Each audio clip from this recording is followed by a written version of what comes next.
Welcome back, everyone.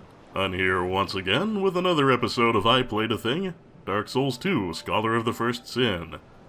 We're back to the black leather set today, and last episode you may recall that we finally took down the last of the old ones.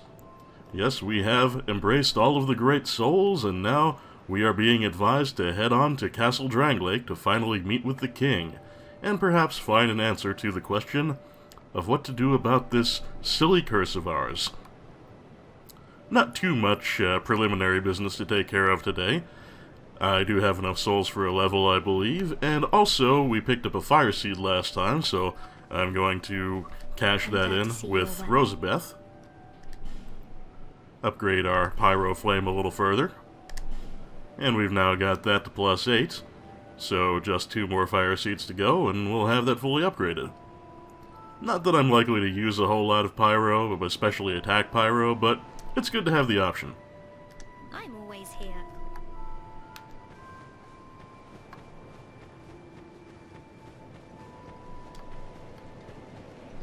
Bearer of seek less fit. And a hearty bearer seek less to you, dear lady. Oh wow, we should be able to swing several levels. So, what will it be? Well, as was correctly pointed out in the comments, we are going to need a whole 10 more points of strength in order to wield that Havel Great Shield correctly, and that is something I eventually want to be able to do. So we will go ahead and grab a point in strength. We're also going to need more vitality because we have to carry the thing. And let's see.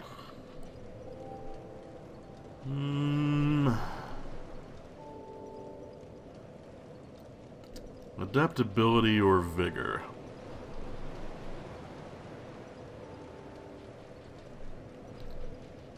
I should say adaptability.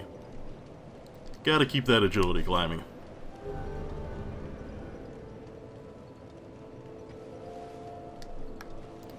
Alright then, how is our consumable situation looking? Oh, do not have any of those. Well, that's fine.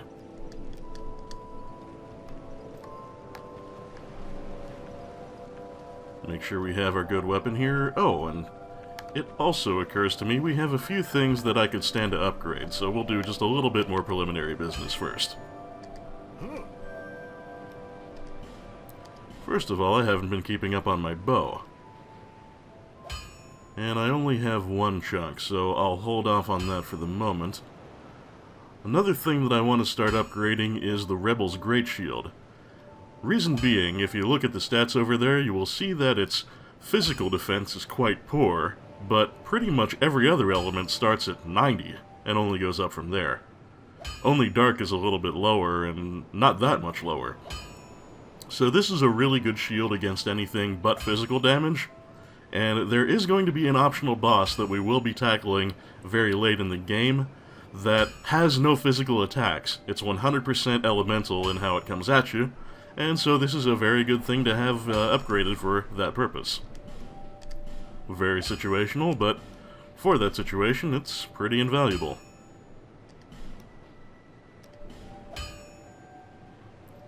I'll go ahead and drop some more of my large titanite into that.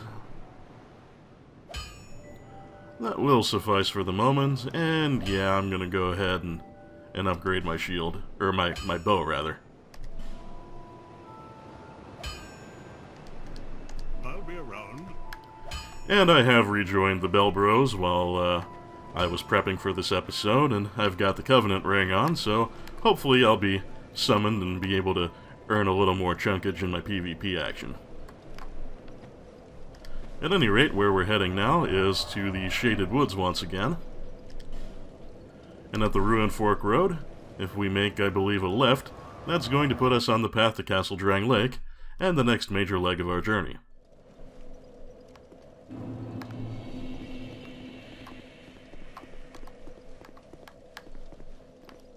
Now, let's see here. Is it left, in fact, that I want to go to?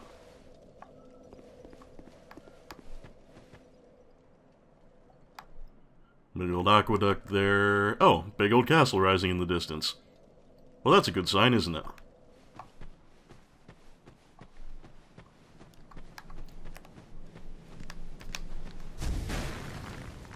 couple kobolds here, which, like many kobolds, are non-aggressive, but they have potentially interesting drops, so we will be merciless. If I'm not mistaken, there's going to be a hippo around the corner here. What's a kerner? Yep. My memory serves for a change. A little extra punch never hurts in situations like these.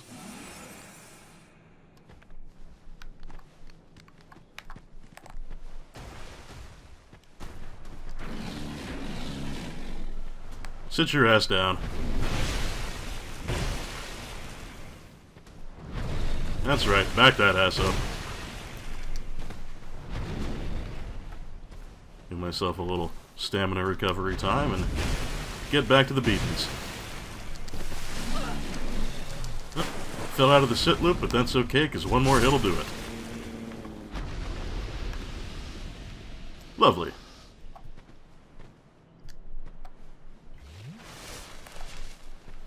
And you, Mr. Kobold, thought you could get away, did you? Oh, no interesting drops. Oh well. Fortunately, there's nothing dangerous about this little bog here. And indeed, hurrah for forest. Alright, we'll take a quick glance at that red tearstone ring. I believe it's pretty much the same as it was in the original game. Where you at? Where you at? Where you at? Where is the red tearstone ring? Having another blind moment. Oh, there we are. A ring set with a rare tearstone. Reacts when the wearer is in danger, temporarily increasing its wearer's attack power. Kaitha, goddess of tears, mourns the undeserving dead, shedding tears as red as blood. It is said that the stone set in this ring is one such tear. So, yep, still boosts your attack power when you're at critical health, and just like in Dark Souls 1, some people prefer to keep themselves at critical health so they can do massive burst damage. I am not quite that confident in my abilities. And I have totally gone the wrong way.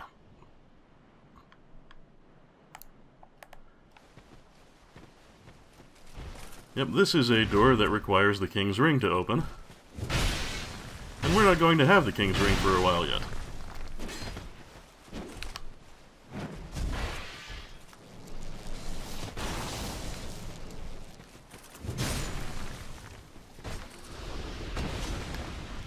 I really thought that looming castle in the distance was exactly what I needed.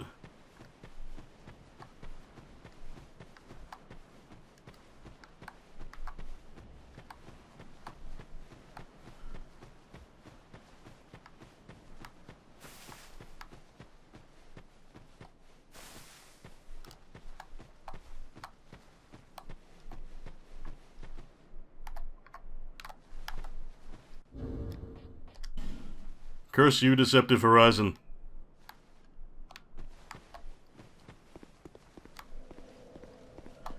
I should know better by now than to trust my memory. Oh well. We can get our Estus back. Make sure our weapons are in top condition. And we'll give that another try. I suppose at least I got a ring out of the bargain.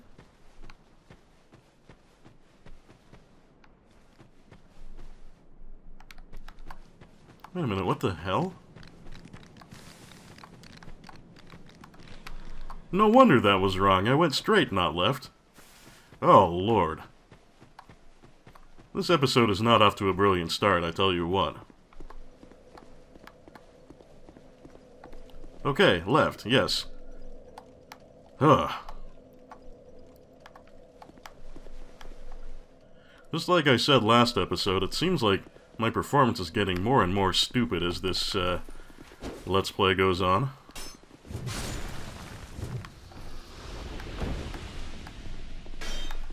I grant I have been a little taxed lately. Between the employment situation and various other life management issues. Still working on that. Hopefully there will be answers on the horizon. I do have another interview coming up on Monday, so fingers crossed for that. And Thursday I do have my first session with a new voiceover trainer, so hopefully that will go better than the last. Holy crap cakes!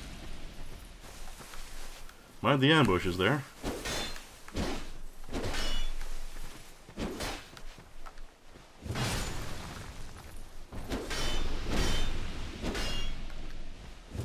Falconers are not a huge deal, but they certainly are a cut above the average hollow fodder.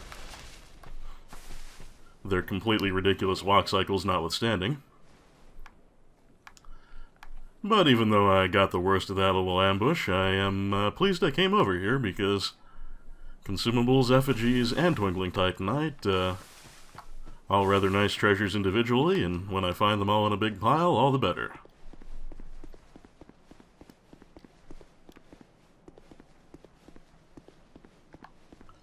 Down here, that is not a ghost. That is another of those invisible dudes from the foggy area of the Shaded Woods.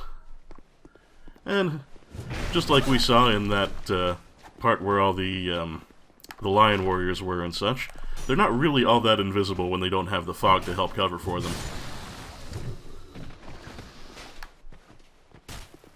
Still, they're decent little fighters, so you don't want to blow them off completely even when you can see them clearly.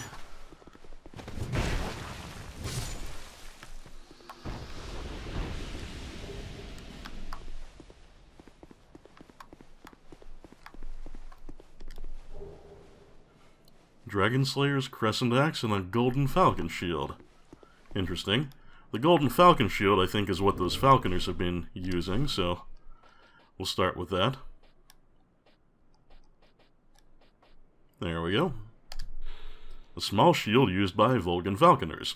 Appears like a glistening gold falcon from afar. Domestic Volgan soldiers are infamously timid, so it is no wonder that this fierce band of mercenary falconers was hired to compensate. The falconers are rumored to be untrusting of others and demanding of prompt full payment, but no wonder. They deliver much more than they are paid, and are well aware of it. Little background of the falconers there. I wonder if, like, an interest in falconry is a requirement for joining the mercenary company? Be a little weird, but I suppose they have every right to set whatever requirements they want. And we had a Dragon Slayer's Crescent Axe. That looks an awful lot like the one that Creighton was using. Wonder if it's the same one. The beloved black axe of the gallant shieldless Lothian, formerly of Ferasa. No warrior matched the ferocity of unbeatable Lothian, but he abruptly retired from the battlefield and was never heard from again. Some say that he grew tired of the frailty of human foes, and set off to slay the legendary dragon.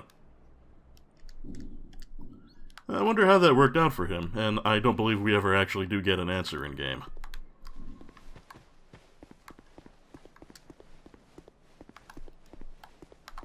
Anyway, back along the road to the castle, which I am certain I'm on this time. Because this is the barrier that was keeping us from going there before, the Shrine of Winter. Normally, this would remain barred to us, and despite the fact that the terrain does not look all that forbidding around it, we can't just climb over it. But now that we've embraced all four of the well-endowed one's great souls, it'll open right up for us. Incidentally, there are actually two ways to open the Shrine of Winter. The first is the way we did it, and the normal way, which is to defeat all of the Nameless and embrace all of the great souls. The other way, which is beloved of speedrunners, is to collect 1 million souls in your soul memory times the number of New Game cycles you're on. So for example, now it would be 1 million. If we were in New Game Plus, you would need a soul memory of 2 million, and so on. Speedrunners like this because it means you don't have to do all the levels up to this point.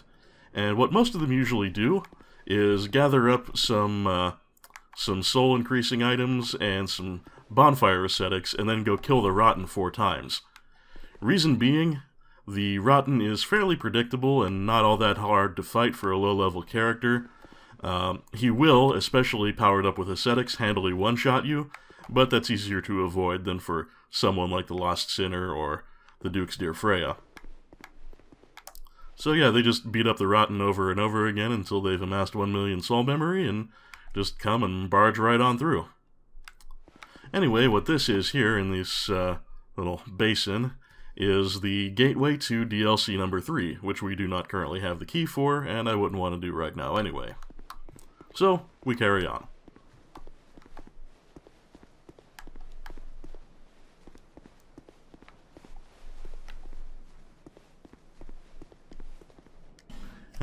Try left. Thanks, I'll do that.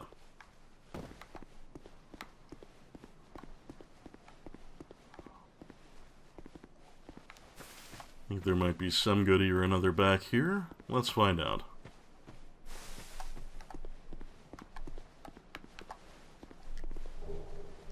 Ooh, that's a good one. Wow, it seems Salad really is kind of easily deterred by minor obstacles, doesn't it? I mean, you could practically swing a leg over this and keep walking, and I'm sure a little bit of climbing would suffice for getting around the Shrine of Winter, but, ah well, game limitations. They is what they is. We've got some more invisible dudes here. Of course, nothing like actually invisible, but transparent dudes, I should say. And they remain much, much easier to handle when you're not under cover of fog and barely able to see them at all.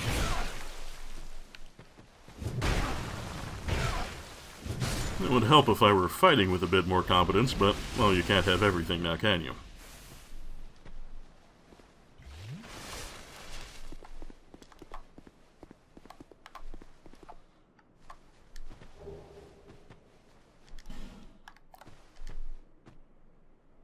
Oh, you message writers.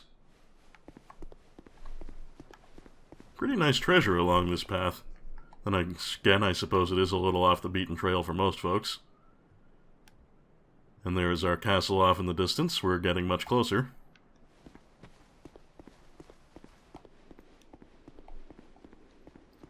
And this here tunnel will provide a handy transition for the game to unleash a rainstorm upon us. I always thought this made the final approach to the castle nice and dramatic. Definitely kind of got my heart going the first time I ever played through this part. We've been waiting so long to approach Castle Drang Lake, and now we do, and it's a little dramatic, a little orchestral music would make it truly complete, I think, but this isn't really that kind of game. Also, as you would probably expect, the rain does make you wet, just like the jars full of water in the Iron Keep. And as I discussed, being wet does greatly increase your fire resistance. However, it also significantly increases your vulnerability to lightning.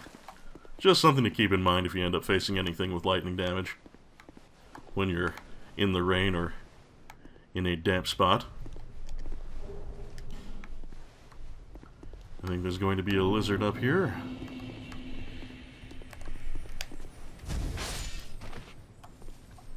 No getting away for you, my friend. Ooh, chunks. Always need those.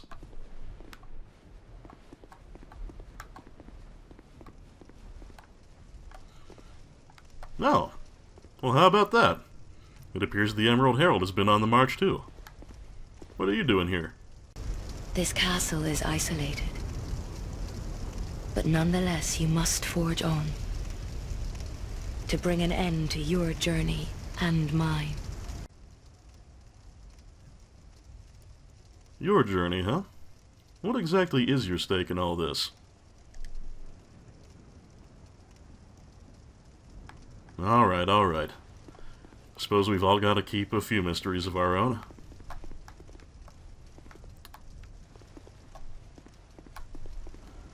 It's probably just a bit obvious that the Mastodon statues up ahead are going to come to life and come after me.